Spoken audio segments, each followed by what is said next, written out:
بسم اللہ الحمدللہ والصلاۃ والسلام علی رسول اللہ اما بعد۔ اس سال 1437 کے رمضان میں ہم نے اربعین نوویہ کا جو دوسرا حصہ یعنی حدیث نمبر 21 سے اس رمضان کے درس کا آغاز کیا۔ اس میں پہلی حدیث حضرت سفیان بن عبداللہ رضی اللہ تعالیٰ عنہ کی تھی۔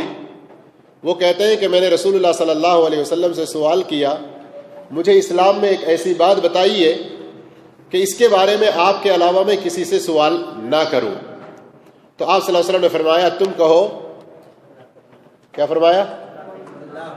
میں اللہ پر ایمان لایا، پھر اس پر ثابت قدم رہو، اس پر جمے رہو۔ اس سے ہم نے کئی ساری باتیں اور کئی سارے فوائد حاصل کیے اس موقع پر، لیکن مختصراً اس کے اندر جو بات ہم کو معلوم ہوئی کہ اللہ کے نبی صلی اللہ علیہ وسلم نے دو مختصر جملے ادا کیے ہیں، لیکن اس کے اندر گویا کہ آپ نے پورے دین کو بیان کر دیا ہے، پورے دین کو اس میں آپ صلی اللہ علیہ وسلم نے سمیٹ دیا ہے۔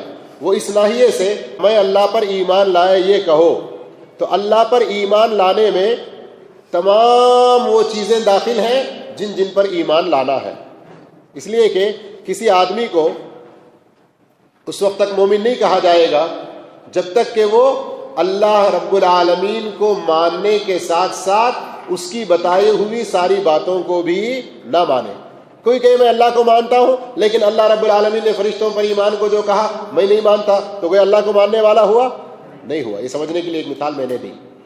اور ثابت قدم رہو، اس کا مطلب یہ ہے کہ صرف زبانی دعویٰ یا دلی اقرار ہی کافی نہیں ہے، عملی طور پر جو کچھ کرنا ہے اس پر بھی جمے رہو، کرنے میں جو کچھ بھی مشکلات آئیں اس پر جمے رہو صبر کے ساتھ، اور جن چیزوں سے روکا گیا ان سب پر بھی جمے رہو۔